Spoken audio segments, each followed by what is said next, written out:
Como en los días de Noé. Segunda parte. La hora del juicio.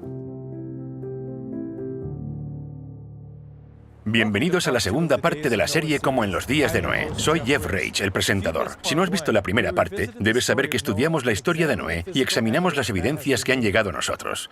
Estas evidencias son un registro inequívoco del juicio universal que tuvo lugar en el pasado y, por lo tanto, también es una advertencia del juicio que está por venir. Noé recibió un mensaje de advertencia para que las personas se preparasen para el diluvio que estaba por llegar. En el tiempo del fin, en el capítulo 14 de Apocalipsis, en los versículos del 6 al 12, Dios envía otro mensaje con otra advertencia. Este es el mensaje de Noé a la última generación. Consiste en 3 mensajes dados por 3 ángeles, y es por eso que se les conoce como el mensaje de los 3 ángeles. El propósito del mensaje de los 3 ángeles es advertir al mundo sobre los problemas que vendrán en el tiempo del fin. Sabemos que el mensaje de los 3 ángeles es el último mensaje de Dios al mundo, porque tan pronto como el tercer ángel proclama su mensaje en el Apocalipsis 14, en la siguiente escena aparece Jesús sentado en una nube, con una hoz en la mano, y cuando la tierra esté madura, Él cosechará a los justos y a los malvados. La historia del arca es prácticamente paralela al mensaje de los 3 ángeles. Es un mensaje para el tiempo del fin y es un mensaje que prepara al mundo para la venida de Cristo. Ahora, ¿qué va a pasar con las personas que escuchen el mensaje de los 3 ángeles y sin embargo lo rechacen? Bueno, la cuestión es que pasará lo mismo que en los días de Noé. La posibilidad de vivir para siempre dependerá de aceptar en el tiempo del fin el mensaje de estos 3 ángeles. En pocas palabras, quienes rechacen los mensajes se perderán. El mensaje del primer ángel dice: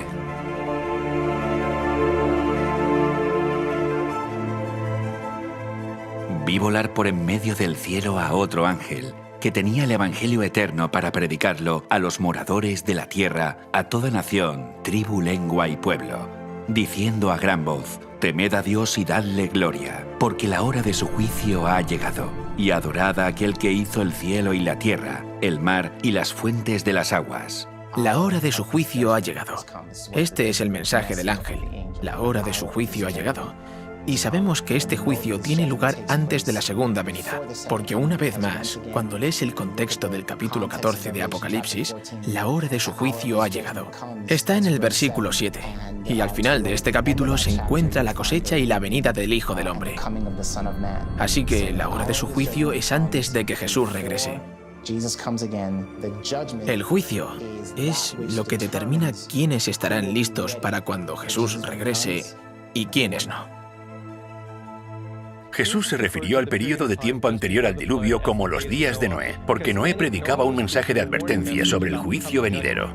Aquellos días fueron un momento de juicio, porque era la última oportunidad para que la gente aceptara o rechazara el mensaje de advertencia antes del juicio al mundo mediante un diluvio. El mensaje de advertencia se da para preparar al mundo para el juicio. Y al final de los tiempos, el primer mensaje de los 3 ángeles proclama que la hora de su juicio ha llegado. Así como el mensaje de Noé fue la última advertencia antes del juicio al mundo mediante un diluvio, al final de los tiempos, el mensaje de los 3 ángeles dará un último mensaje de advertencia antes del juicio al mundo mediante el fuego. De hecho, vayamos en este momento al tiempo del fin. Estoy caminando a lo largo de una larga línea de tiempo que abarca la longitud de todo un campo de fútbol. La Biblia nos da la genealogía detallada desde los descendientes de Noé hasta la época de Cristo. Es por eso que sabemos que la inundación ocurrió hace 4.315 años, alrededor del año 2298 a.C. Noé comenzó a dar su mensaje de advertencia al mundo 120 años antes, alrededor del año 2418 a.C. Esto significa que en nuestra línea del tiempo, el juicio ocupa exactamente 3 metros. Aquí es donde Cristo fue crucificado.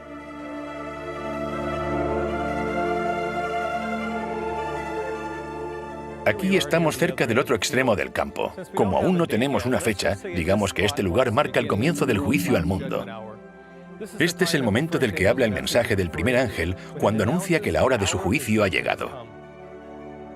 Al igual que el mensaje de Noé debía advertir al mundo de la inundación venidera, en nuestro tiempo el mensaje de los 3 ángeles comenzó proclamando el último mensaje de advertencia con el fin de preparar a los moradores de la tierra para el cumplimiento del juicio definitivo por fuego. Así que esta fecha marca el comienzo de los días de Noé en el tiempo del fin.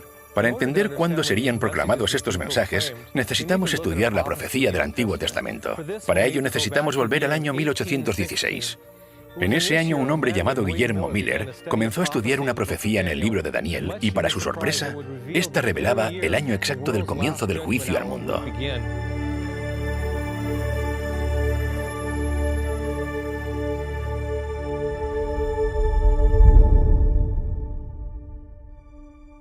Qué agradable es, más allá de toda posible expresión, para un padre amoroso imaginar el futuro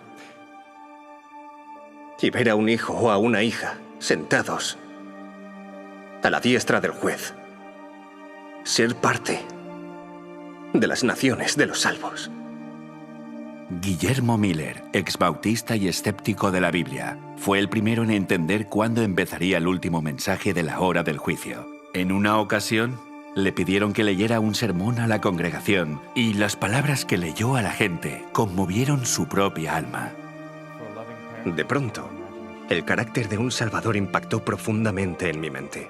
Me pareció que bien podía existir un ser tan bueno y compasivo que expiara nuestras transgresiones y así nos librará de sufrir la pena del pecado.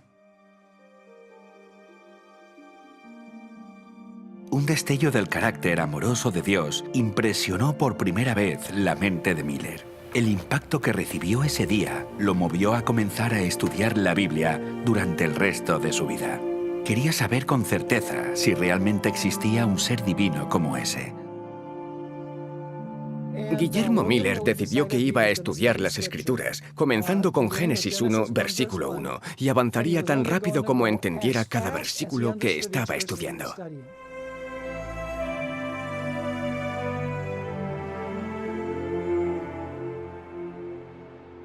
Estudió sistemáticamente la Biblia día y noche con tan solo una concordancia. Quería saber por sí mismo lo que enseña la Biblia sin dejarse influenciar por los demás. Finalmente, encontró una profecía en el libro de Daniel que habla de la purificación del santuario. Un estudio diligente de esta profecía lo llevaría a descubrir el año exacto en el que comenzaría el juicio.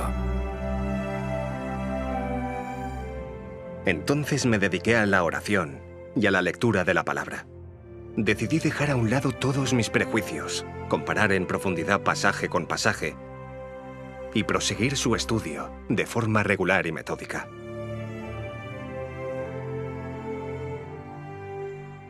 Entonces, oí a un santo que hablaba, y otro de los santos preguntó a aquel que hablaba: ¿hasta cuándo durará la visión del continuo sacrificio y la prevaricación asoladora entregando el santuario y el ejército para ser pisoteados?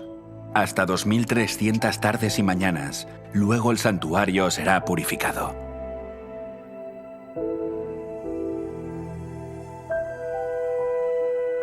Miller no lo sabía en ese momento, pero esta profecía acerca de la purificación del santuario revelaría el año exacto en el que comenzaría el juicio final. Para entender el evento que tendrá lugar al final de los 2300 días que aparece en Daniel 8:14, necesitamos estudiar el santuario y comprender en qué consiste la purificación del santuario. El santuario era una estructura con forma de tienda que fue dada por Dios a Moisés. Aquí es donde los israelitas debían llevar sus animales como sacrificio para que sus pecados fueran perdonados. La pena de violar los 10 mandamientos es la muerte, pero se proporcionaba el perdón mediante un sustituto. Para ello, el pecador debía colocar su mano sobre la cabeza del animal y confesar sus pecados. A través de esta confesión, los pecados cometidos eran transferidos simbólicamente al animal inocente. El animal moría en lugar del pecador, y la sangre del animal, que representaba sus pecados, era llevada por el sumo sacerdote al santuario y rociada delante del velo. A través de este proceso, los pecados cometidos por el transgresor eran transferidos al santuario, donde se acumulaban a lo largo de todo el año. La idea era que cuando cometías un pecado, lo transferías al santuario y te deshacías de él. Todos estos servicios conducían al día de la expiación. Y el día de la expiación era una ceremonia anual, se hacía al final de año, y era cuando se borraban todos los pecados que habían sido transferidos a través de todas esas ofrendas. Esos pecados eran llevados por el sumo sacerdote fuera del santuario. En otras palabras, en el día de expiación el santuario quedaba limpio de los pecados cometidos por el pueblo de Dios. Se limpiaba toda la sangre que había allí y era la oportunidad para comenzar de nuevo. Porque es día de expiación, para reconciliaros delante de Jehová vuestro Dios. Porque toda persona que no se afligiere en este mismo día será cortada de su pueblo. Si los pecados no eran transferidos, la persona era cortada. Ser cortado significaba que la persona debía morir. El juicio se llevaba a cabo tanto si uno había transferido sus pecados como si no. Cuando Guillermo Miller leyó el capítulo 8 del libro de Daniel, entendió que la purificación era un mensaje acerca del juicio. Si en el día de la expiación alguien no hubiera transferido todos sus pecados al santuario y el santuario era purificado, entonces tendrían que soportar la pena de su propio pecado, que era la muerte. Y esto es lo que significaba el término cortar. En los días de Noé y en el día de la expiación, se produjo un juicio que separó al inocente del culpable. Dios hizo un pacto con Noé, y aquellos que no entraron en ese pacto ni recibieron el perdón de Dios, fueron descartados. Estableceré mi pacto con vosotros, y no exterminaré ya más toda carne con aguas del diluvio, ni habrá más diluvio para destruir la tierra. Así que el día de la expiación sería equivalente al mensaje de la hora del juicio que Noé predicó en su día. Entendiendo que tanto el día de expiación como la purificación del santuario se refieren al día del juicio, Guillermo Miller estudió las profecías de Daniel que decían que en 2300 días el santuario sería purificado y entendió que señalaba el momento cuando comenzaría el juicio final de la tierra. Guillermo Miller se dio cuenta de esta relación y concluyó que el mensaje del primer ángel, que decía que la hora de su juicio había llegado, comenzaría cuando el santuario estuviera limpio al final de la profecía de los 2300 días que escribió Daniel. Los 2300 días. 2300 días. Él miró esa profecía y, aceptando la interpretación generalizada de la época, entendió que la purificación del santuario de la que hablaba Daniel 8:14 representaba la purificación de la tierra por el fuego en la segunda venida. Cuando se dice que el santuario sería purificado, se creyó que la segunda venida de Cristo estaba unida al fin de los 2300 días.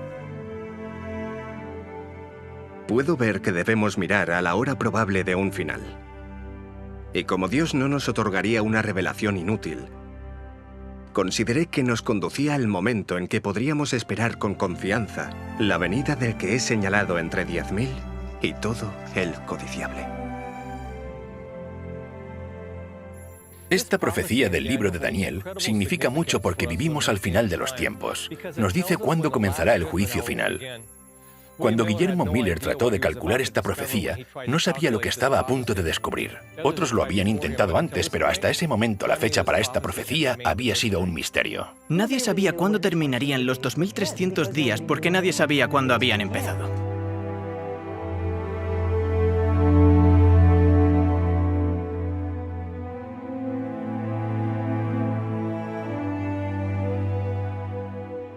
Día por año te lo he dado. Día por año. Siguiendo su regla de hacer que las escrituras se interpreten a sí mismas, Miller vio en Ezequiel 4:6 y en Números 14:34 que en la profecía bíblica cada día representaba en realidad un año literal. En la Biblia es bastante claro que a la hora de interpretar estas profecías se debe aplicar el principio día por año.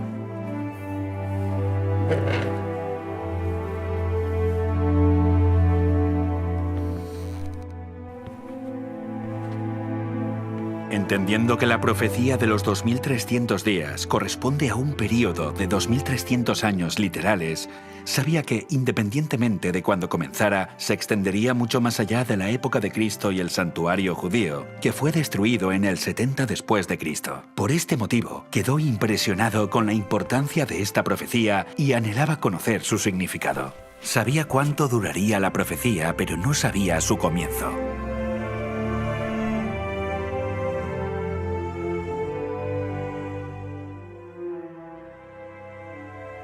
La contribución más significativa que Miller nos dio fue unir los capítulos 8 y 9 del libro de Daniel. La ventaja es que Daniel capítulo 9 nos da el punto de partida. El ángel le dice a Daniel que le va a dar el punto de partida, no solo de la profecía de los 2300 días que encontramos en Daniel 8:14, sino el de una nueva profecía que dice cuándo vendrá el Mesías. Entiende pues la orden y entiende la visión, que desde la salida de la orden para restaurar y edificar a Jerusalén hasta el Mesías príncipe habrá 7 semanas y 62 semanas. Serían 7 semanas más 62 semanas, que dan un total de 69 semanas hasta el Mesías príncipe. En esta profecía se dice cuál es el evento que marca el inicio del tiempo a calcular, desde la orden para restaurar y edificar Jerusalén.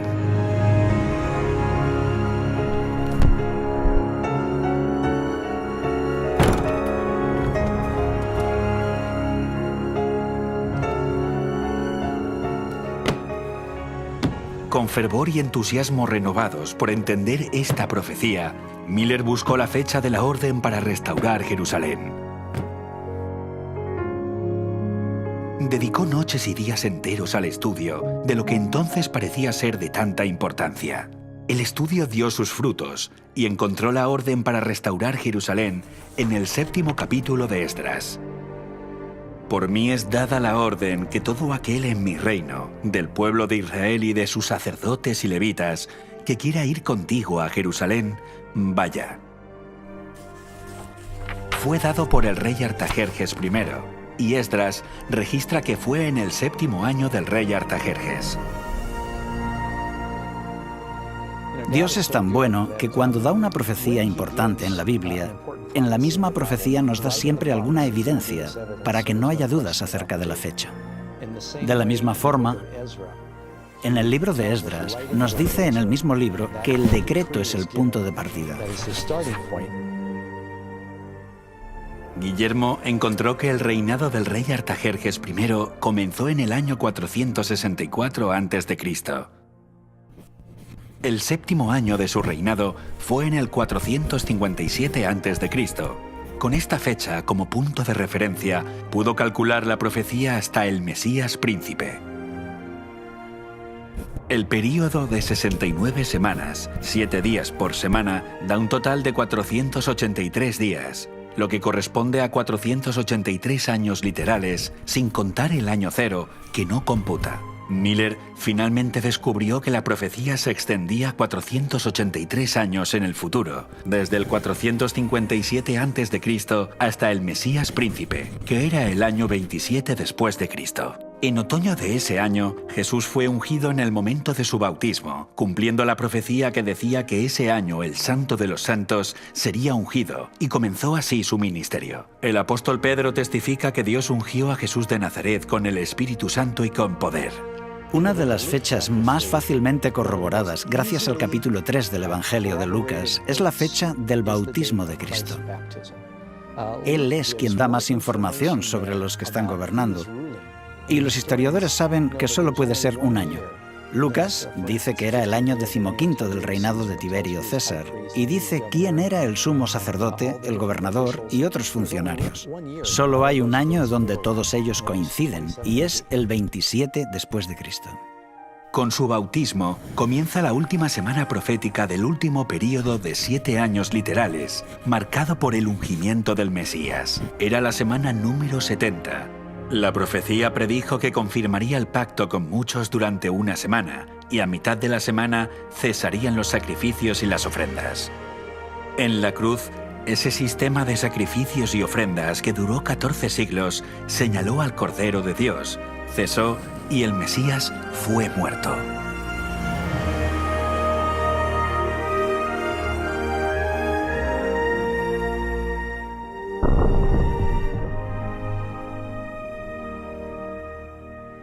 Yo soy judío cristiano, pero mi madre era judía. Sé que hay un par de libros en la Biblia que los judíos ortodoxos prohíben estudiar a sus fieles. Uno de ellos es Daniel capítulo 9, que claramente va desde la orden de reconstruir Jerusalén hasta el Mesías. Y ellos saben que las fechas coinciden. Cuando aplicas el principio de día por año, coincide a la perfección con Jesús. Para ellos es un gran problema que los judíos estudien esto y lo descubran y acepten a Jesús como Mesías. Cuando entendió y confirmó la aplicación de la profecía de las 70 semanas y su fecha de inicio, en el 457 a.C., Miller calculó el tiempo restante, desde la profecía de los 2300 días hasta la purificación del santuario, cuando comenzaría el juicio. Y conforme seguimos la línea de tiempo de la profecía desde sus comienzos y avanzamos en el tiempo con la profecía de los 2300 días, encontramos que se llega al año 1844.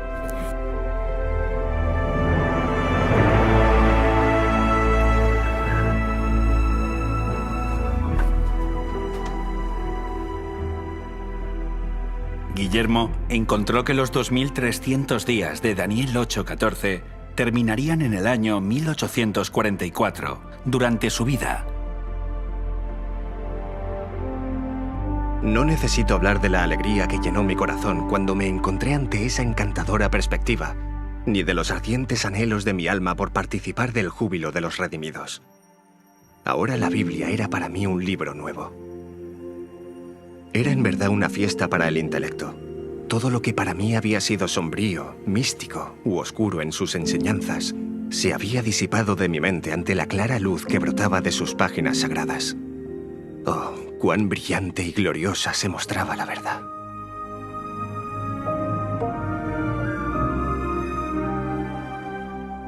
A pesar de sus conclusiones, Miller dudó en presentarlas por temor a equivocarse y confundir a otros. Continuó estudiando durante 5 años más y quedó convencido de la precisión de su posición. Con este pensamiento, su alma se conmovió con solemnidad y entusiasmo, al igual que las decenas de miles de personas que lo escucharían predicar en los años sucesivos y se bautizarían. Conocemos la historia de Guillermo Miller, pero él no fue el único, y América del Norte no fue el único lugar. Hubo otros que llegaron a conclusiones similares. Joseph Wolf, que era un judío convertido al cristianismo, Edward Irving, quien fue un predicador elocuente en Inglaterra en aquella época y que proclamaba la pronta venida de Cristo, usó muchos de estos mismos argumentos. También durante el mismo periodo en Inglaterra estaba Robert Winter.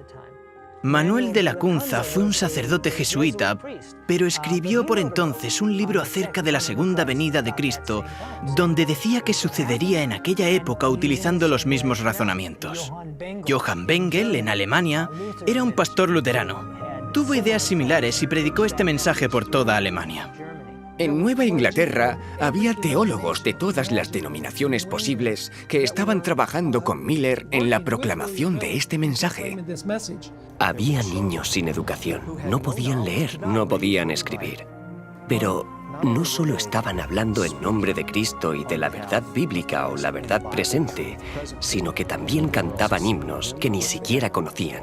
En Suecia, donde las leyes prohibían la enseñanza de cualquier idea contraria a la Iglesia oficial, Dios habló de forma milagrosa a través de niños pequeños de 5 años. En el verano de 1843, una joven que nunca había aprendido a leer ni a cantar, se levantó para cantar perfectamente un himno luterano. Después, con gran poder proclamó: «La hora de su juicio ha llegado».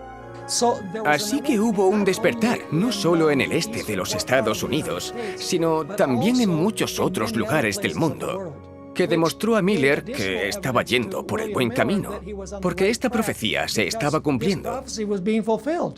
Se anunciaba que el juicio de Dios había llegado. Las profecías de Daniel encajan perfectamente, comenzando con el decreto Artajerjes en el año 457 a.C.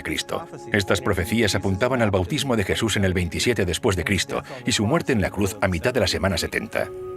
Los cálculos encajan a la perfección con la primera venida de Jesús, y por lo tanto le dio una validez indiscutible a la fecha de 1844 como el año en el que comenzaba el juicio. Pero Jesús no regresó en 1844 como se había creído. Entonces, ¿qué salió mal? Los estudiosos de la Biblia analizaron con más detalle y cuidado la profecía, considerando que las cosas no habían salido según lo esperado. Por primera vez vieron con claridad que esta profecía hablaba del santuario. Estaban esperando la purificación de la tierra, pero resultó que habían estado equivocados en sus conclusiones. Si el santuario iba a ser purificado al final de los 2300 días, la pregunta era, ¿qué santuario? Existe el peligro de malinterpretar la profecía bíblica porque si la profecía no se cumple de la forma que la gente espera, se enfrentan a una gran decepción. Y esa decepción será proporcional a la magnitud de sus expectativas, y eso puede hacer que muchas personas pierdan su fe. Al siguiente día, Hiram Edson y Owen Crozier caminaban por un campo de maíz para evitar las burlas de la gente. Ambos eran firmes defensores de las conclusiones de Guillermo Miller y el mensaje adventista. Cuando Jesús no regresó según lo esperado, sus mentes lucharon por comprender qué es lo que había salido mal. Iban de camino a visitar a otros hermanos que también estaban muy tristes con el hecho de que Cristo no hubiera venido. Esperaban que viniera en 1844 y no vino.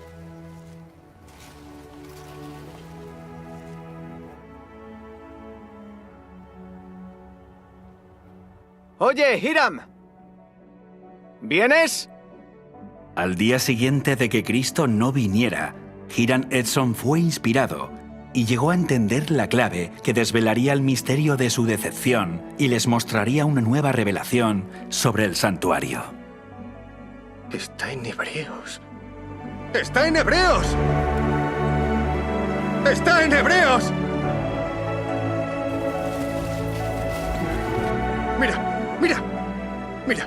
Mira.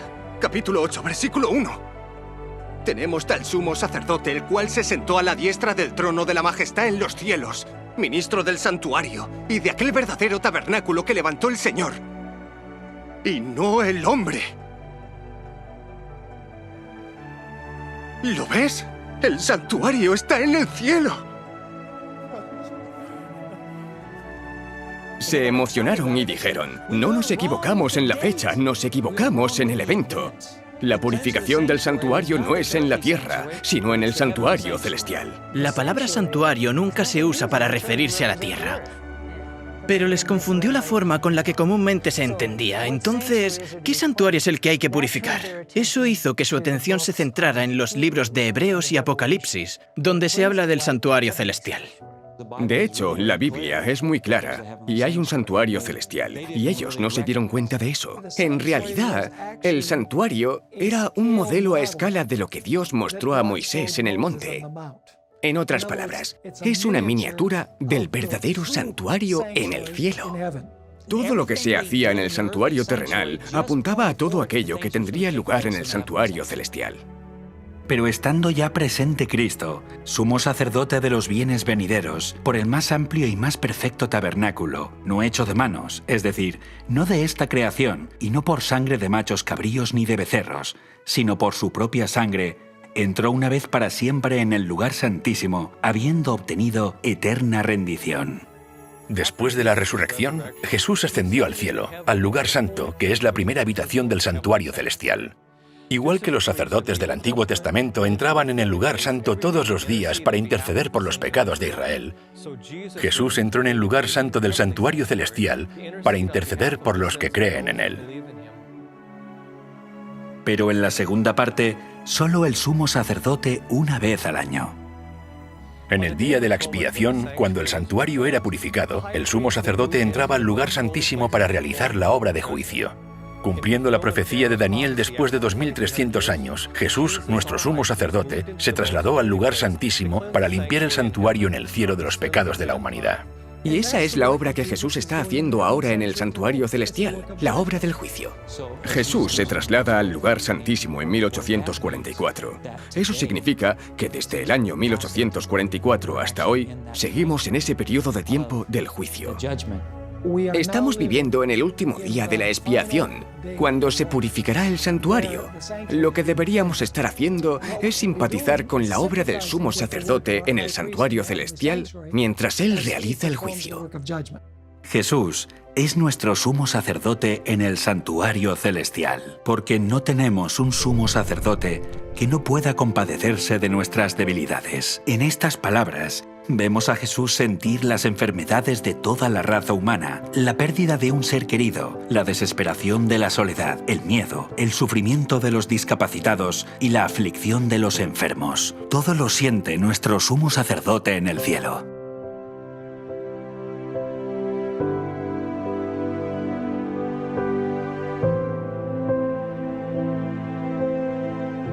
Cristo siente las aflicciones de toda persona que sufre. Cuando la fiebre consume la corriente vital, Él siente la agonía.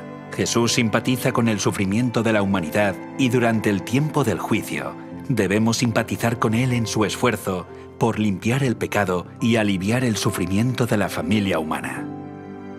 Porque al hacerlo, aliviamos el sufrimiento de Jesús que dijo: «De cierto os digo, que en cuanto lo que hicisteis a uno de estos mis hermanos más pequeños, a mí me lo hicisteis».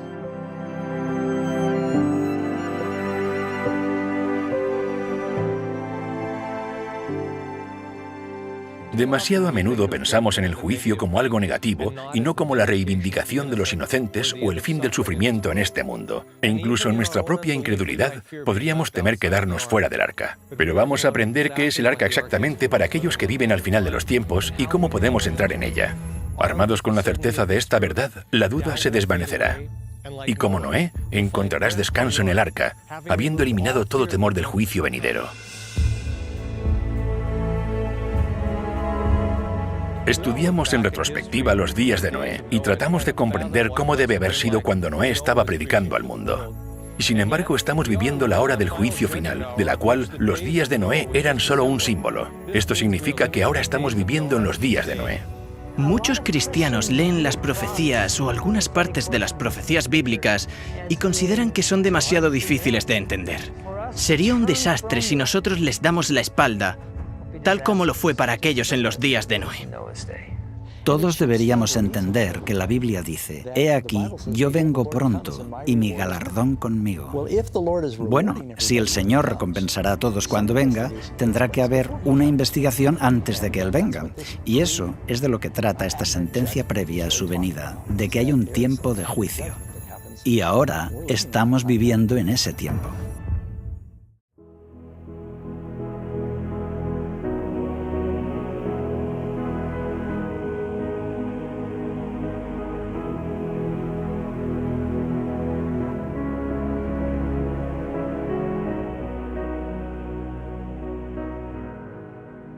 Noé dio un mensaje específico para que la gente se preparara para el diluvio, y el ángel que anuncia que ha llegado la hora de su juicio también tiene un mensaje específico para nuestro tiempo. Ambos mensajes están pensados para preparar a la humanidad para el juicio, y nos llama a entrar en el refugio del arca. Vamos a entender qué es para nosotros hoy este refugio del arca, examinando detalladamente el mensaje de Noé. En el libro de Segunda de Pedro, se nos dice que fue pregonero de justicia. A través de diferentes medios y diferentes métodos, él predicaba la justicia. En el capítulo 1 de Romanos, Pablo dice que en el Evangelio la justicia de Dios se revela. ¿Pero a qué se refiere al decir que la justicia de Dios se revela? En el versículo anterior nos dice qué es el Evangelio de Cristo. La Biblia nos dice que Noé fue un predicador de justicia y que el Evangelio revela la justicia de Dios, lo que significa que Noé estaba predicando con el Evangelio.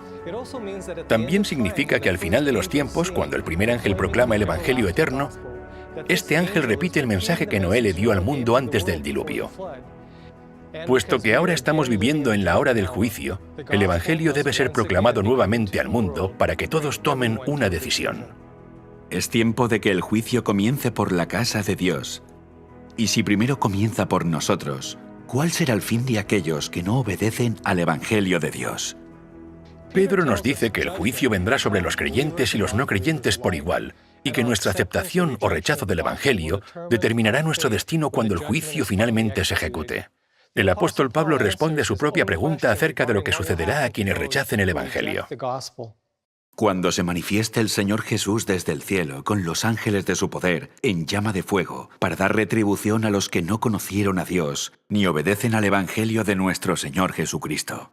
En otras palabras, cuando se predica el Evangelio divide a los seres humanos en dos grupos, aquellos que lo aceptan y los que lo rechazan. Así que el mensaje de Noé fue un mensaje de juicio, porque cuando terminó de predicar su mensaje, ¿cuántos grupos había? Cuando terminó de predicar había dos grupos, los que estaban dentro y los que estaban fuera. Cuando se proclame el mensaje del juicio final, el mundo se dividirá en dos grupos.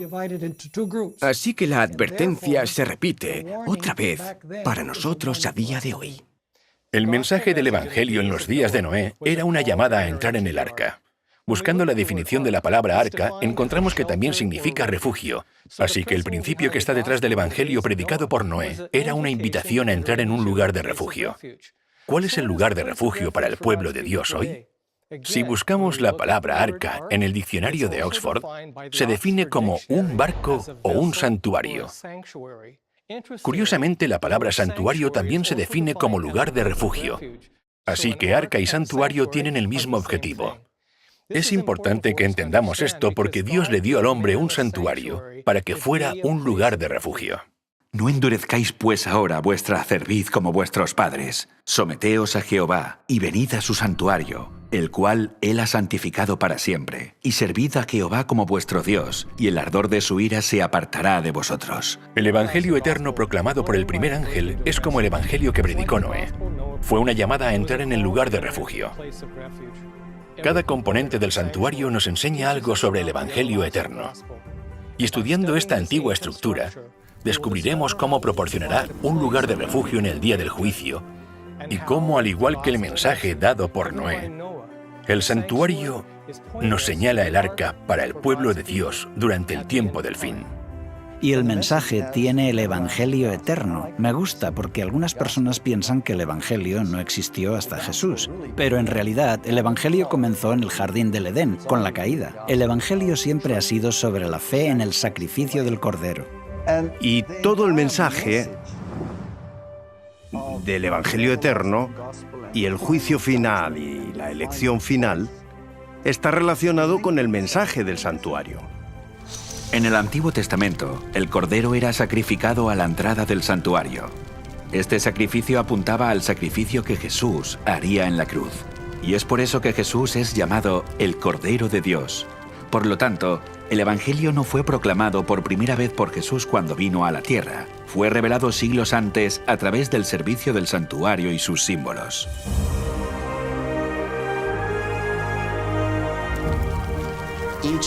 Cada elemento del santuario simboliza un aspecto del plan de salvación.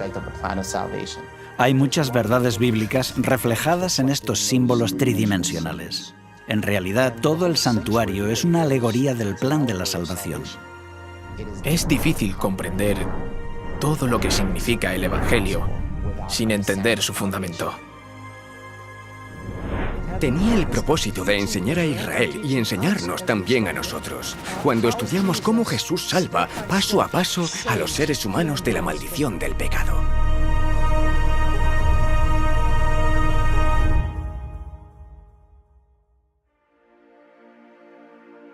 Tu camino, oh Señor, está en el santuario, y ahí es donde estaba el cordero que fue sacrificado. Atraviesas la cortina de colores de la puerta y allí estaba el altar de los sacrificios, que representa la cruz. El altar del sacrificio es donde se sacrificaban animales a diario. El pueblo de Israel debía entender que esto señalaba al Mesías venidero, quien moriría por los pecados del mundo. Y rodeando esta pieza, allí en el patio se encuentra la siguiente pieza, es la fuente. Tenía agua y los sacerdotes se lavaban allí, y eso representa el bautismo. Pero cuando entras en la siguiente parte del santuario, que sería el lugar santo, encontramos allí 3 muebles. El pan de la proposición representa la palabra de Dios. No solo de pan vivirá el hombre, sino de toda palabra de Dios. Así que Dios nos está diciendo, tu vida espiritual depende de tu estudio de la palabra de Dios. Y después llegas al altar de incienso, que representa las oraciones que ascienden a la presencia de Dios. En Apocalipsis capítulo 8, versículos 1 al 3, la Biblia nos dice que un ángel está delante de Dios con este incienso, el cual era un símbolo de nuestras oraciones que se elevan ante el trono de Dios. Es en el nombre de Cristo y por sus méritos que oramos, y así nuestras oraciones se hacen aceptables a Dios. Tenemos el candelero, que significa la iluminación de ser un testigo que deja brillar su luz. Y Dios dice, tú eres mi luz, y quiero usarte como testigo para que el mundo pueda ver lo que he hecho a través de ti. Los últimos 6 metros están separados por un velo. Si avanzas hacia el lugar santo, encuentras el trono de Dios. Aquí se encontraba el Arca de la Alianza. Todo estaba centrado hacia el Arca de la Alianza. Aquí es donde está la presencia de Dios, dentro del santuario, y es donde estaba depositada la ley de Dios. Según Deuteronomio, Dios escribió los 10 mandamientos sobre tablas de piedra y los 10 mandamientos eran su pacto. Y Él os anunció su pacto, el cual os mandó poner por obra los 10 mandamientos, y los escribió en 2 tablas de piedra. Un pacto es un contrato. Simplemente es una promesa. Dios promete salvar a los que entran en el arca, y el mensaje del Evangelio, ilustrado a través del santuario, nos señala el pacto que contiene la promesa de misericordia de Dios. Dios promete que mostrará misericordia a millares, a los que me aman y guardan mis mandamientos. Verás, el pueblo de Dios encontró un lugar de refugio en la promesa de la misericordia dada en su pacto. La promesa de un arca. Recordad que vimos que la palabra arca se define como lugar de refugio, así que cuando pienses en el arca de la alianza, piensa en ella como el refugio del pacto. Aceptar el pacto brinda seguridad. Hay una historia interesante en el Antiguo Testamento que ilustra esto. Es acerca de un rey llamado Ezequías. Él reconoció el pacto de Dios como un lugar de refugio cuando le dijo estas palabras a los sacerdotes de Israel. Ahora pues, yo he determinado hacer pacto con Jehová, el Dios de Israel, para que aparte de nosotros el ardor de su ira. Al exhortar a que la gente aceptara el pacto, el rey estaba predicando el Evangelio. Y antes del diluvio, cuando Noé predicaba el Evangelio, también estaba llamando a la gente a entrar en el refugio del pacto con Dios. Y lo vemos en Génesis capítulo 6. Mas estableceré mi pacto contigo, y entrarás en el arca. En este versículo, Dios revela que Noé al entrar en el arca estaba al mismo tiempo aceptando el pacto. La entrada de Noé en el arca es el símbolo de aceptar el pacto de la gracia. No creo que podamos separar el arca del pacto. Creo que los dos están unidos a la perfección. Porque el vehículo para el pacto es el arca. Así que el pacto y el arca en sí mismos, la promesa y el arca, dependen el uno del otro en este caso particular. Muchos han escuchado la historia de Noé entrando al arca, pero ¿cuántos han entendido esto como un símbolo de la aceptación del pacto de Dios por parte de Noé y de su familia? Con esto en mente podemos ver que el arca de Noé era, en cierto sentido, el primer arca del pacto.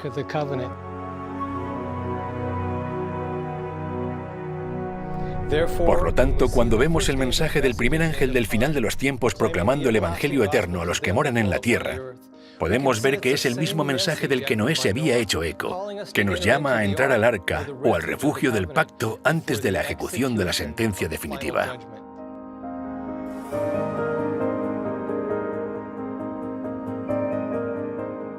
Porque vino a juzgar la tierra, juzgará al mundo con justicia.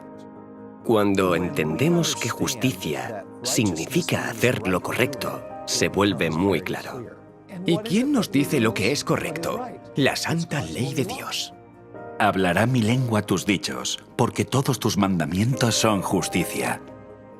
En otras palabras, la justicia está en armonía con la santa ley de Dios. Entonces, cuando Noé era un pregonero de justicia, él predicaba la voluntad de Dios, que se encontraba reflejada en los mandamientos de la ley de Dios. Lo cierto es que esa ley es la ley del amor. Pablo nos dice que la ley es santa, justa y buena. Todos estos son atributos del carácter de Dios. La Biblia nos dice que Dios es bueno, y la Biblia nos dice que su ley es buena. Dios es justo, su ley es justa. Dios es santo, su ley es santa. Dios es eterno, su ley es eterna. Casi todas las características que puedes encontrar acerca de Dios y de su carácter son las mismas características de su ley. Y amar a los demás es la forma de cumplir la ley. Podríamos resumirlo como generosidad versus egoísmo, o amor versus egocentrismo, o algo por el estilo. Quedó demostrado que el argumento de Lucifer era el amor a sí mismo. Se trataba solo acerca de mí, yo y yo. La Biblia registra que los pensamientos del corazón eran de continuo solamente el mal. Predominaba el principio del interés propio y la autodefensa. Y así es como la gente vive hoy. Y es el primero en entrar.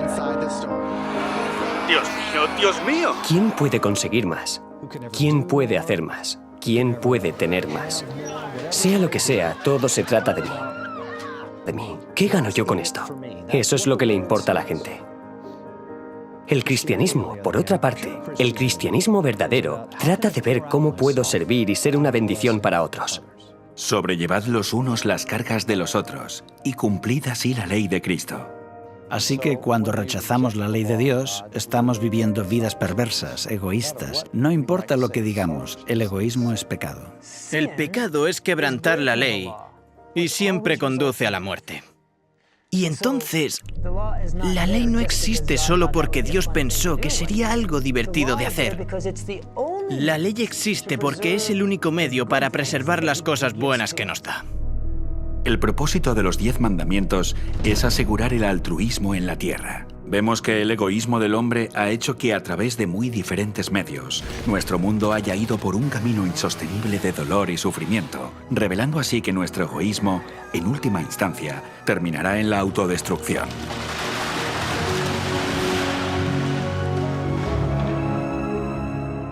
En un universo sin pecado, tiene que haber justicia y armonía.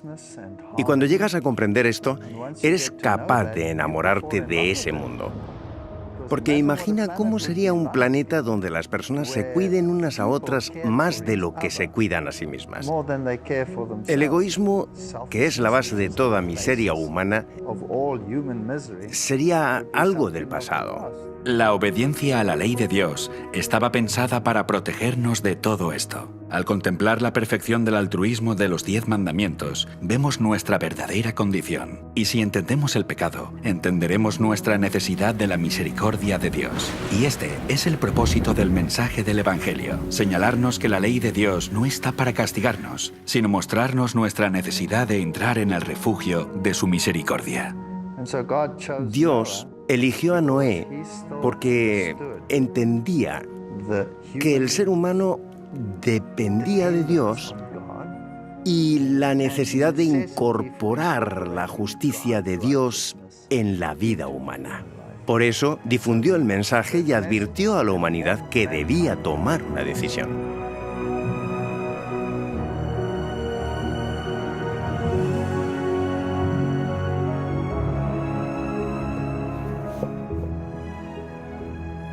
Las leyes del hombre son la norma para los tribunales de este mundo, y la ley de Dios es la norma para los atrios del cielo. La ley de Dios es una transcripción de su carácter abnegado. Ninguno de nosotros alcanzamos la norma del amor desinteresado, porque el egoísmo nos ha vencido a todos. En su pacto, Dios hace dos promesas primarias para restaurar el carácter del hombre del egoísmo del pecado. Porque este es mi pacto con ellos cuando quite sus pecados. El propósito del juicio en los días de Noé y en nuestros días es limpiar la tierra del pecado sin destruirnos a nosotros, eliminando el registro de los pecados del hombre y restaurar en nosotros su carácter de amor desinteresado. Dios es capaz de destruir el pecado de la tierra y de dejar con vida a todos aquellos que han sido restaurados según su promesa. Y de esta manera, la promesa de la misericordia y la promesa de restauración es para todos aquellos que acepten el arca de refugio. Y el santuario ilustra cómo Dios cumplirá estas dos promesas en nosotros. Los 10 mandamientos apuntan a Jesús, quien dijo: «He guardado los mandamientos de mi Padre». Al ofrecer su vida perfecta como sustituto de los pecados del hombre, Jesús comenzó su viaje al dejar la presencia de Dios y su trono en el cielo para venir a la tierra a ofrecer su vida perfecta como sustituto de los pecados del hombre. El candelabro también nos dirige a Jesús, que dijo: «Soy la luz del mundo. El que me sigue no andará en tinieblas, sino que tendrá la luz de la vida». También el altar del incienso señala a Jesús, quien se convirtió en nuestro intercesor en la oración. Él dijo: «Yo soy el camino, la verdad y la vida. Nadie viene al Padre sino por mí». Jesús se convirtió en el pan de vida y dijo: «Yo soy el pan que descendió del cielo». Jesús se convirtió en el agua viva y en el Cordero de Dios que quita los pecados del mundo. A través del santuario vemos el camino de Jesús descendiendo desde el trono del cielo a la tierra para encontrarse con la humanidad en la cruz. Ahora entro por la puerta del santuario y llego a la cruz. Y por la fe entrego mi vida a Cristo. Cuando somos perdonados, somos liberados del castigo que merecemos por quebrantar la ley de Dios. El proceso por el cual Jesús dejó el trono del cielo, vino a la tierra y murió en nuestro lugar para recibir piedad, se llama justificación. Justificación significa cuando me arrepiento, confieso mi pecado y confío en la vida y en la muerte de Jesucristo, que vivió y murió en mi lugar. Si realmente soy sincero, Jesús toma su vida y su muerte y las coloca en mi cuenta, y es como si nunca hubiera pecado. El hecho de que Noé sacrificó un cordero después del diluvio no fue solo un signo de adoración, sino la señal de que pedía la redención de sus pecados y los pecados de su familia. Y eso es algo que todos podemos hacer. Todo creyente puede recurrir continuamente al cordero para obtener perdón. Este pacto es la promesa por parte de Dios de mostrar misericordia al hombre, y por esta misericordia el hombre es justificado y tratado por Dios como si nunca hubiera pecado. Me gusta decirlo así para no olvidar que Dios me mira como si nunca hubiera pecado. Sin embargo, ese es solo el comienzo de la vida cristiana. No se detiene aquí. Mucha gente quiere detenerse en la cruz, pero tenemos que seguir adentrándonos en el santuario. Después de que el cristiano acepte a Jesús, recibe el bautismo, representado por la fuente. Este es un compromiso público que reconoce la muerte de la vieja naturaleza egoísta y es un compromiso con una nueva vida purificada en Cristo. El pan en el santuario representa el estudio de la Biblia, la palabra de Dios. Jesús dijo que no solo de pan vivirá el hombre, sino de toda palabra que sale de la boca de Dios. Al igual que dependemos del alimento para poder vivir, dependemos también de su palabra para la vida espiritual del alma. A través de Jesús, el cristiano es capaz de tener comunión directa con el Padre en oración. Al igual que el incienso del altar asciende delante del lugar santísimo, también nuestras oraciones se elevan hasta el cielo delante de Dios. El candelero representa la llamada del cristiano a predicar y compartir el Evangelio con el mundo, como Jesús ordenó cuando dijo: «Así alumbre vuestra luz delante de los hombres, para que vean vuestras buenas obras y glorifiquen a vuestro Padre que está en los cielos».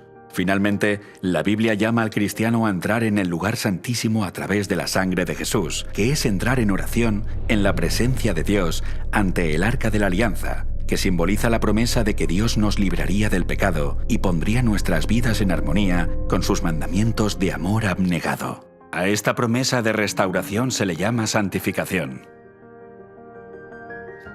La misión de Jesús al venir a la tierra no es solamente garantizar el perdón de nuestros pecados y dejar que el pecado siempre nos esté venciendo. En realidad, la salvación también incluye la restauración del carácter. Y esta es la segunda promesa de su pacto. Porque este es el pacto que haré con la casa de Israel después de aquellos días, dice el Señor. Pondré mis leyes en la mente de ellos y sobre su corazón las escribiré. Cristo renueva la mente y el corazón, y renueva en nosotros el deseo de hacer lo correcto. Pero no podemos hacer esto con nuestras propias fuerzas. Cuando el pecador se encuentra con el Cordero de Dios ante el altar del sacrificio, el esfuerzo humano se ve unido al poder divino. Jesús nos da el deseo, Jesús nos da el poder, y con nuestra cooperación voluntaria, comienza el trabajo de restaurar nuestro carácter.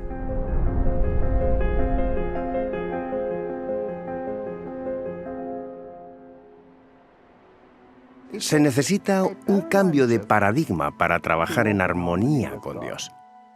Y no hay una varita mágica. Es un proceso. Se llama santificación.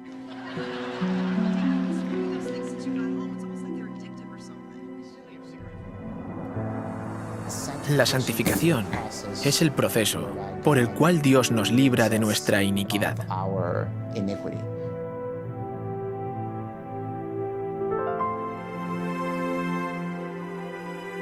O nos da la victoria, o no.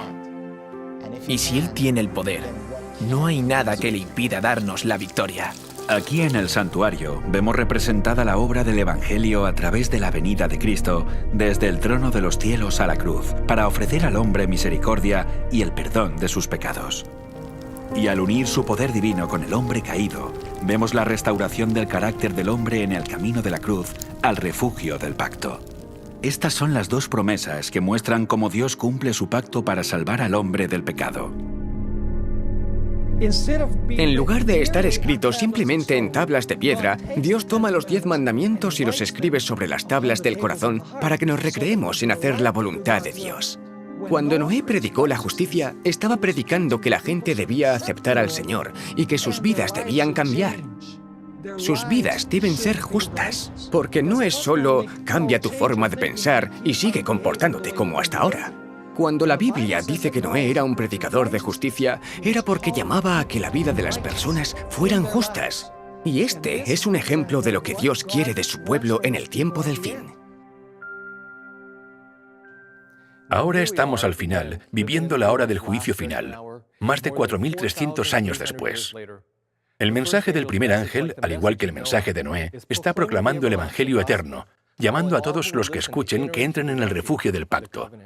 Mediante este pacto recibimos la promesa de misericordia por medio de Jesucristo y la promesa de la santificación a través de su poder, lo que significa que Dios nos concederá la capacidad para que nuestras vidas estén en armonía con sus mandamientos. En los días de Noé no bastaba con proclamar las promesas para que la gente se salvara. Para recibir las promesas, las personas necesitaban responder a la llamada del Evangelio entrando en el arca. Pero ¿cómo entramos en el arca del pacto de Dios al final de los tiempos? El camino hacia el pacto se revela en las 3 órdenes dadas en la última parte del mensaje del primer ángel. Temed a Dios y dadle gloria, porque la hora de su juicio ha llegado, y adorad a aquel que hizo el cielo y la tierra, el mar y las fuentes de las aguas. El primer mensaje de los mensajes de los 3 ángeles es temer a Dios. No es el temor de tener miedo, sino un temor reverente. En el Antiguo Testamento está frecuentemente vinculado a respetar los mandamientos de Dios. El fin de todo el discurso oído es este: teme a Dios y guarda sus mandamientos, porque esto es el todo del hombre.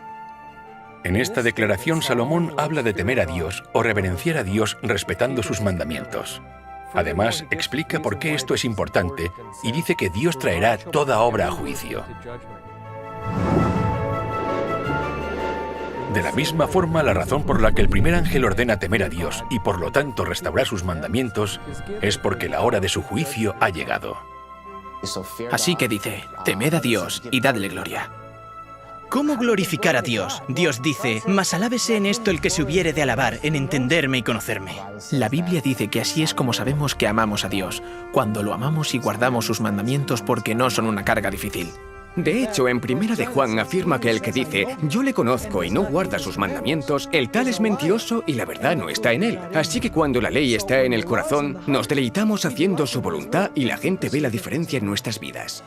La meta de la gloria de Dios es reflejar su carácter y demostrar los mismos atributos que Él tiene.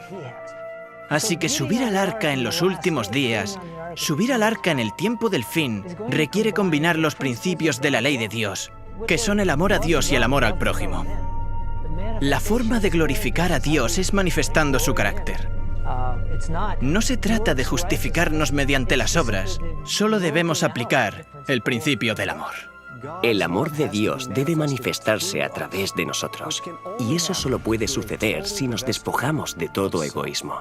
Y en lugar de estar motivados por el egoísmo y el amor a uno mismo, cuando nos enamoramos del Señor y estamos motivados por el amor a Él, por el amor a Dios, no podremos sino obedecer su ley. Debemos ponerlo por encima de nuestros propios intereses. Ese es el carácter de Dios. Así es como Dios es. Y en sus mandamientos, Él no nos está pidiendo que hagamos cualquier cosa que Él mismo no haría.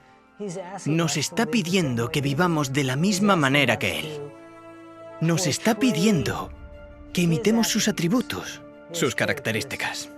Cuando nuestras vidas comienzan a ser abnegadas como la de Jesús, se hace evidente que hemos aceptado su pacto, porque revela que Jesús está trabajando en nosotros para cumplir su promesa de restaurar nuestro carácter. Entonces, Dios es glorificado porque se demuestra que es capaz de cumplir su promesa de restaurarnos. Que Noé y su familia entraran en el arca era una prueba de su fe en las promesas de Dios. De la misma forma, si aceptamos el pacto, demostraremos nuestra fe en sus promesas. Así que si queremos entrar en el arca hoy, necesitamos saber qué es lo que debemos hacer para demostrar nuestra fe en las promesas de su pacto eterno. La respuesta está en la última orden del mensaje del primer ángel.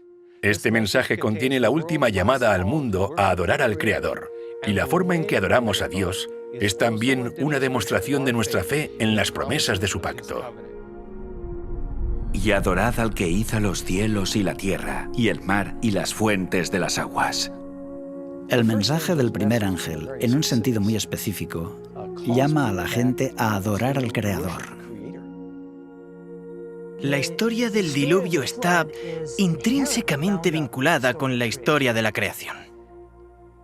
Las evidencias del diluvio son inherentemente relacionadas a la historia de la creación.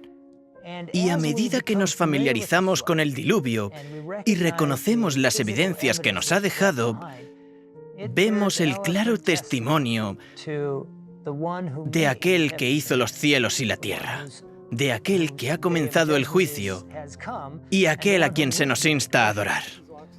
Si renunciamos a la idea de una inundación y una creación literal, perdemos toda la base de nuestra fe. No podemos tener una base para la adoración porque la base de nuestra adoración es la creación de Dios. Dios terminó su proceso de creación. Dios concluyó su obra en 6 días. Pero Él no se detuvo allí. Dios apartó el 7º día. Dios lo santificó. Ninguno de los otros días de la creación fueron apartados ni santificados. ¿Por qué? Dios lo apartó como conmemoración de su creación. Y bendijo Dios al 7º día y lo santificó, porque en él reposó de toda la obra que había hecho en la creación. Si yo creo que Dios creó aquello, ¿por qué no debería honrarlo en el día que Él apartó? Y ese día era un tiempo sagrado para adorarlo. Y no puedes hablar de adoración sin hablar del Creador. Adoramos a Dios porque es nuestro Creador. Y la pregunta es, ¿qué señal nos dio Dios de que Él es el Creador? Es el sábado. Guardarán pues el día de reposo el pueblo de Israel, celebrándolo por sus generaciones por pacto perpetuo, señales para siempre entre mí y los hijos de Israel, porque en 6 días hizo el Señor los cielos y la tierra, y en el séptimo día cesó y reposó. La última parte del mensaje de este primer ángel nos señala el cuarto mandamiento. Vemos que es casi una cita directa del cuarto mandamiento. Y adorad a aquel que hizo el cielo y la tierra, el mar y las fuentes de las aguas. No es casualidad que el mensaje del primer ángel apunte a la primera tabla del Decálogo, la adoración al Dios verdadero. Porque en 6 días hizo Jehová los cielos y la tierra, el mar y todas las cosas que en ellos hay, y reposó en el séptimo día. Por tanto, Jehová bendijo el día de reposo y lo santificó. Así que vemos también que el mensaje del primer ángel hace referencia al mandamiento del sábado. Cada semana que guardamos el sábado, estamos anunciando al mundo que Dios es nuestro Creador y nuestro Redentor, que servimos al verdadero Dios.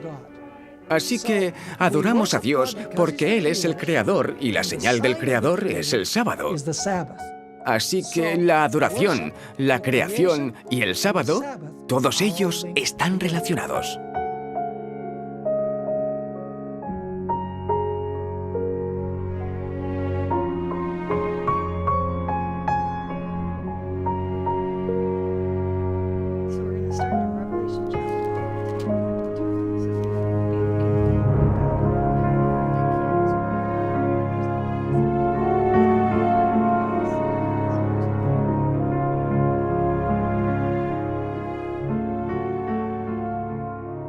Si Dios es el creador, entonces Dios tiene derecho a esperar nuestra adoración.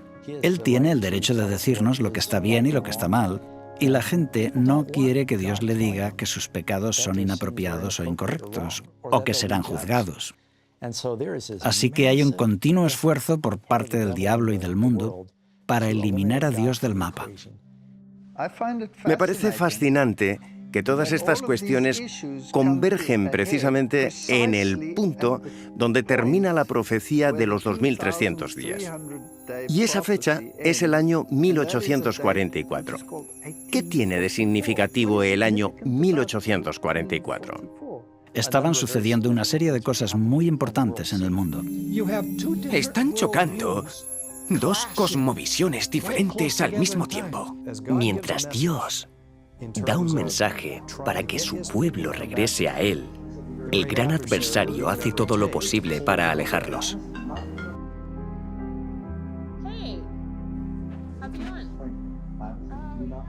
Y por eso no tengo dudas de que Satanás sabía que iba a haber un movimiento que surgiría al final de la profecía de los 2300 días que atraería la atención de las personas al Creador, al sábado, a la purificación del santuario, etc. Así que mientras la gente se preparaba para el inminente retorno de Jesucristo, hubo otras fuerzas en conflicto con este mensaje en particular. Y por eso creo que la era de la Ilustración fue el intento de Satanás para frenar eso e intentar evitar que ocurriera lo que decía la profecía. Indicaba que sucedería a principios del siglo XIX. El mensaje del primer ángel es un llamado enérgico a adorar al que hizo los cielos y la tierra, a reconocer que la hora del juicio de Dios se aproxima. La ciencia se alejaba de estas cosas. Se produjo un llamado mucho más formal y completo a abandonar el cristianismo con la introducción del concepto de evolución. El darwinismo se desarrolla en 1844 porque es cuando Darwin escribe su primer libro, El origen de las especies, y lo envía a diferentes colegas para debatir sobre él. No querían abordar ni aceptar el tema de la creación. Muchas personas desean con todas sus fuerzas evitar la hora del juicio. El darwinismo elimina el miedo a un juicio porque habla de un proceso que hace que surja una idea contraria a la creencia que la humanidad llegará a su fin con un gran juicio final. El ecumenismo se desarrolla en 1844. las formas de comunicarse. El código Morse, la primera información que viaja a través de las líneas y las ondas aéreas del mundo, ocurre también en 1844. El comunismo surge en 1844. El espiritismo nace en 1844. El espiritismo también es parte de esto. Dice, mira, tomaremos la parte evolutiva, pero también tenemos otras cosas. Podemos hablar con los espíritus y ellos nos guiarán. Así que tenemos todas estas ideas contrapuestas. Tenemos estas dos versiones al mismo tiempo, ambas desarrollándose en torno al 1844. Un mensaje apunta al creador. El otro mensaje, por otro lado, señala al adversario. Una idea, digamos, basada en el catastrofismo. La creación. La otra, basada en el uniformismo. Y todas estas cosas estaban convergiendo. Era el nacimiento de una nueva era. El mensaje de los tres ángeles es un llamado a reconocer a Dios. Y la humanidad dice, no necesito a Dios. Y si entendemos que en realidad Él no creó el mundo y que todo sucedió por accidente, entonces nos convertimos en el árbitro definitivo. Nos convertimos en Dios. El sábado y la Biblia refutan constantemente esa enseñanza. Y es por eso que está siendo atacada. Nos muestran que Dios creó al mundo y que debemos adorarlo. El mensaje del primer ángel dice, su juicio se aproxima. Deberíamos glorificarle en nuestra vida y debemos reconocerlo específicamente como el Creador. Es un mensaje de gran importancia en el siglo XIX, en el momento en que surgió. Al recordar que el sábado es una conmemoración de la creación, el mensaje del primer ángel muestra que confesamos que Dios es el creador. Pero el sábado significa mucho más que esto. El sábado identifica al autor del pacto. Y si creemos que Dios santificó el séptimo día, entonces el sábado se convierte en una señal de la capacidad de Dios para santificarnos. La llamada de Noé a encontrar refugio en el pacto de Dios comenzó a predicarse de nuevo en 1844, y en ese mismo año el relato del Génesis, la creación, fue atacado. Al proponer una historia falsa de nuestros orígenes, Satanás socavó la autoridad de Dios a través del día de reposo, el cual había sido dado para ser una señal de nuestra confianza en las promesas de su pacto. El sábado es algo que Dios santificó. Y si Dios puede santificar un día, si puede santificar el tiempo, entonces tiene el poder de santificar y necesita santificarnos. Es por eso que le dijo al pueblo de Dios, tanto en Éxodo como Ezequiel, que el sábado es la señal de que Él es quien nos santifica. Yo soy Jehová que os santifico. Tú hablarás a los hijos de Israel diciendo: en verdad vosotros guardaréis mis días de reposo, porque es señal entre mí y vosotros por vuestras generaciones, para que sepáis que yo soy Jehová que os santifico. Así recordamos que Dios tiene el poder de crear, de recrearnos, y tiene el poder de santificar y santificarnos para hacernos santos. Debemos ser transformados en la imagen de Cristo, lo que nos remite de nuevo al sábado, por el hecho de que vamos a ser recreados. Respetar el sábado no me hace santo. El sábado es una señal externa de una experiencia interna del reposo con Cristo. Así que conmemorar el sábado es una recreación del alma humana a la imagen de Cristo.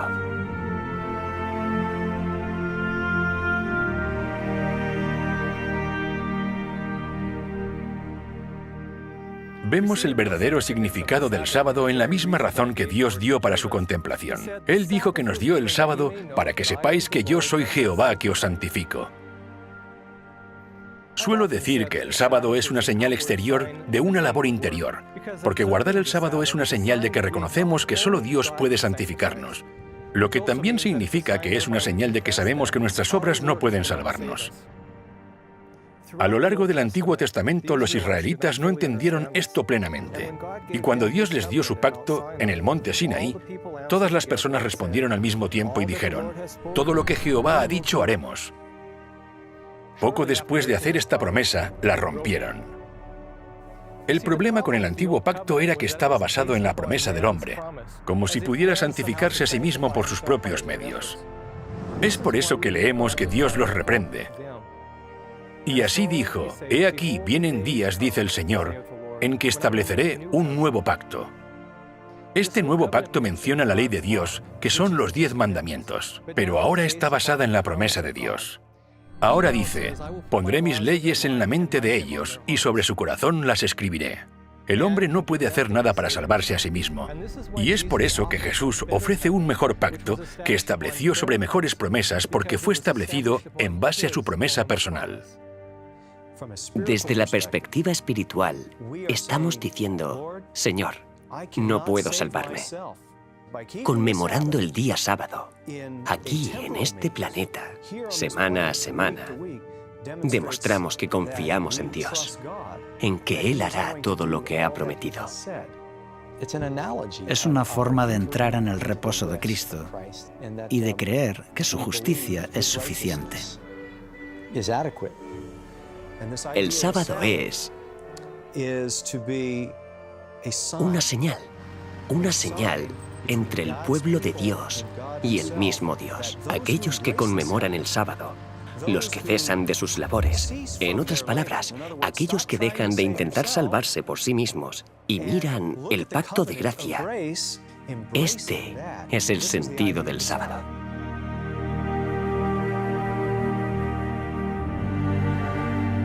El pacto eterno tiene 2 señales o símbolos, y uno de ellos es el sábado.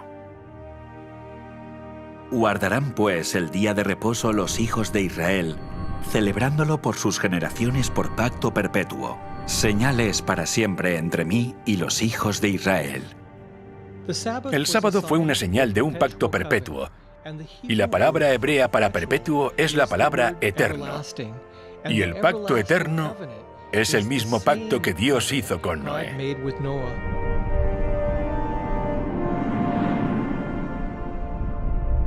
Estará el arco en las nubes, y lo veré, y me acordaré del pacto perpetuo entre Dios y todo ser viviente con toda carne que hay sobre la tierra. Dijo pues Dios a Noé, «Esta es la señal del pacto que he establecido entre mí y toda carne que esté sobre la tierra».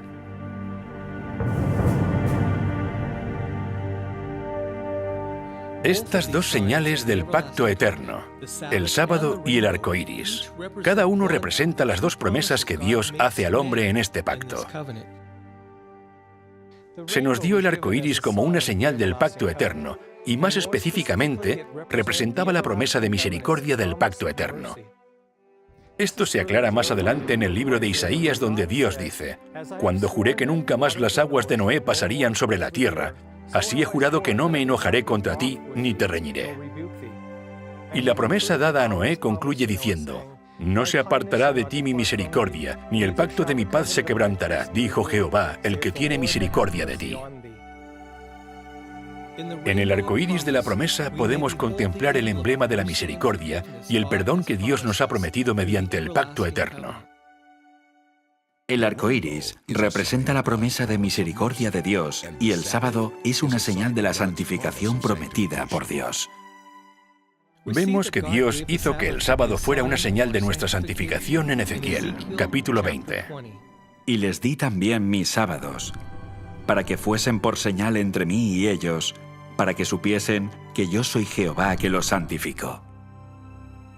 Vemos que Noé recibió tanto la promesa de misericordia como la de la santificación. Esperando con fe a la promesa de la misericordia que llegaría a través del Mesías, Noé halló gracia ante los ojos de Jehová. En el siguiente versículo leemos que Noé era varón justo, era perfecto en sus generaciones. Con Dios caminó Noé. Conforme Noé caminaba con Dios, se parecía más a Dios y fue santificado según la promesa del pacto eterno. Os haga aptos en toda obra buena, para que hagáis su voluntad. Fue perdonado y santificado. La vida de Noé fue santificada y devuelta a la obediencia a Dios, lo cual se aclara al final del capítulo donde leemos, así lo hizo Noé conforme a todo lo que Dios le mandó.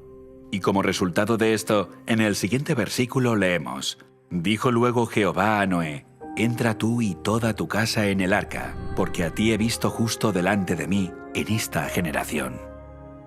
Tanto la promesa de misericordia como la de santificación son una garantía para nosotros, al igual que para Noé a través de la sangre de Jesús. El medio por el cual Dios cumplió esta promesa fue nuestro Señor Jesús, el gran pastor de las ovejas por la sangre del pacto eterno. La vida y el sacrificio de Jesús son una garantía para todas las generaciones de la promesa de la misericordia, y es por esto que se llama el pacto eterno. Así que, la próxima vez que veas un arco iris, recuerda que es la señal que Dios le dio a Noé como señal de su misericordia. También es un signo de su promesa de mostrarte misericordia, y esta promesa fue pagada en su totalidad por la sangre de Jesús.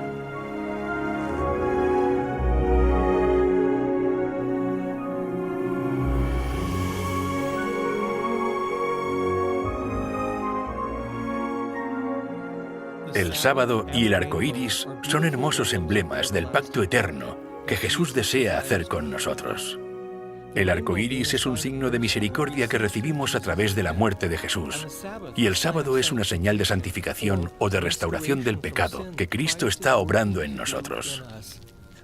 Ambas son promesas de lo que Dios dijo que haría. Subieron al arca, ese fue su pacto, y el sello final fue el arco iris. El arco iris dado a Noé simbolizaba que Dios nunca más traería un diluvio de agua sobre la tierra para destruirla. El pacto del pueblo de Dios hoy es la invitación a entrar en su descanso. El sábado es una señal de ese pacto.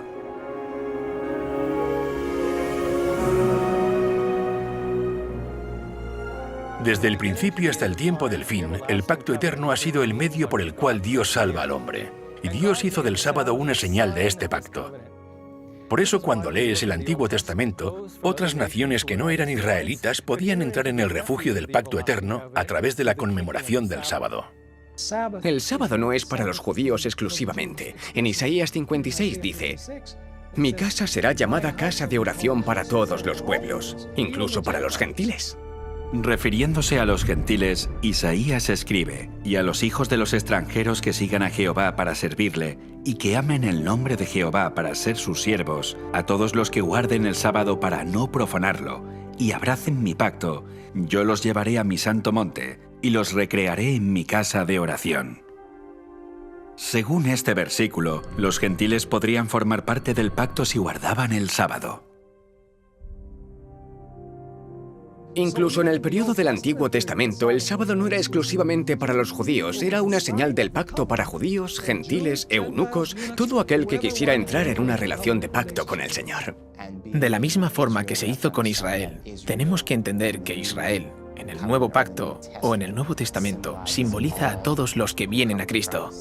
Y así es ahora, que todos los que lo deseen puedan entrar en el arca del pacto eterno a través de la observancia del sábado, una señal de nuestra fe y descanso en las promesas de Dios. En los días de Noé, todos los que entraron en el arca fueron salvados. La puerta estaba abierta. Cualquiera podía entrar, pero solo unos pocos confiaban en las promesas de Dios. Noé entró en el arca y encontró descanso en las promesas del pacto eterno. Y esta es una lección para nosotros hoy en día, ya que nos encontramos en el umbral de la eternidad, preparándonos para el juicio final de la tierra.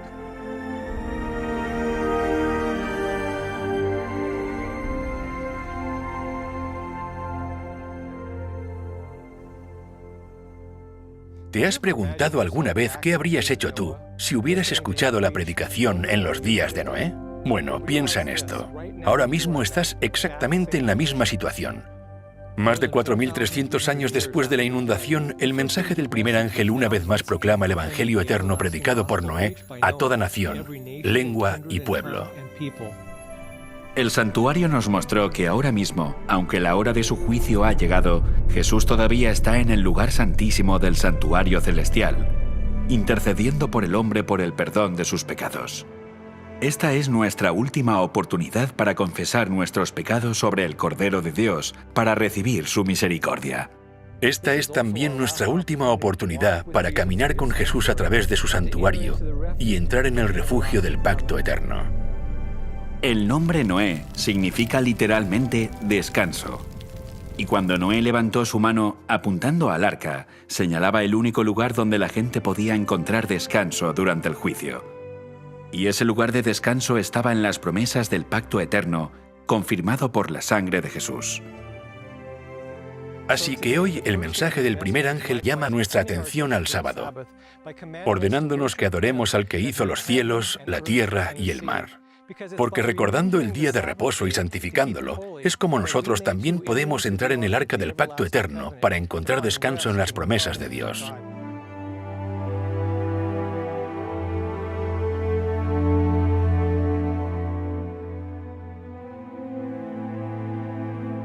Porque en cierto lugar dijo así del séptimo día, y reposó Dios de todas sus obras en el séptimo día. Y otra vez aquí, no entrarán en mi reposo. Aquellos que lo abrazan y lo aceptan están realmente entrando en un pacto eterno. Y eso es lo que representa cada sábado que guardamos. Encontramos eso en el capítulo 4 de Hebreos, entrar en su reposo, entrar en ese pacto, al igual que Noé entró en el arca y aceptó ese pacto que Dios había hecho para salvarlo.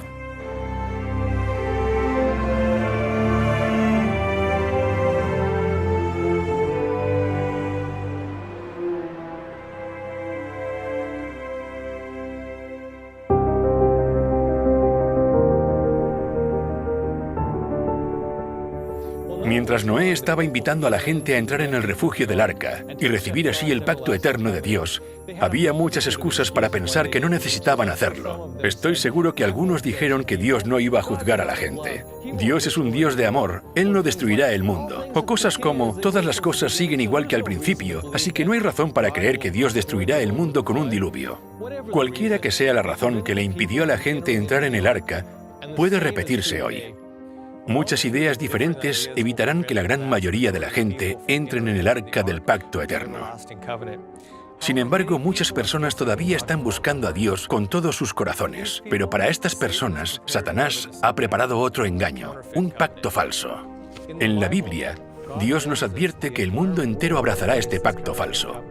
E incluso ahora, los verdaderos creyentes del gran cuerpo de Cristo han depositado su fe en esas promesas vacías. Para aquellos que realmente desean saber la verdad, Dios no permitirá que Satanás los engañe acerca de este asunto. Así que en su amor, Jesús envía a otro ángel con otro mensaje, esta vez dirigido a su pueblo. Y este es el mensaje del segundo ángel. Mensaje de advertencia.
Para mí, la revelación más significativa del santuario fue cuando entendí que el ministerio de Cristo cambió en 1844. Cuando entendí esta verdad, que la idea del juicio hablaba de un Dios que quiso salvarme, que quiso prepararme para la traslación, me quedé perplejo, como nunca lo había hecho antes. Dios me está advirtiendo, mostrándome qué es lo que significa tener un carácter idóneo. Y lo podré hacer si me uno a Él. Si tengo la fe de Jesús y respeto los mandamientos con su ayuda y no por mis propios medios, aquel que mora dentro de mí es lo que hace que sea posible. Como dijo Juan el Bautista, es necesario que Él crezca para que yo mengüe. Si quiero lograrlo, no debe quedar ningún resquicio de ego. Muchos enseñan erróneamente que estamos mejorando porque caminamos con Cristo, porque recibimos más gracia, así que nos hacemos más justos. Eso es un pensamiento incorrecto, eso es evolucionismo. Más bien estamos perdiendo más y más de nosotros mismos a medida que permitimos que Cristo entre. Él debe aumentar, yo debo disminuir. Cuando vi esto, en el mensaje del lugar santísimo, pude tener un aprecio más profundo por el Dios al que servimos y que nunca antes había tenido.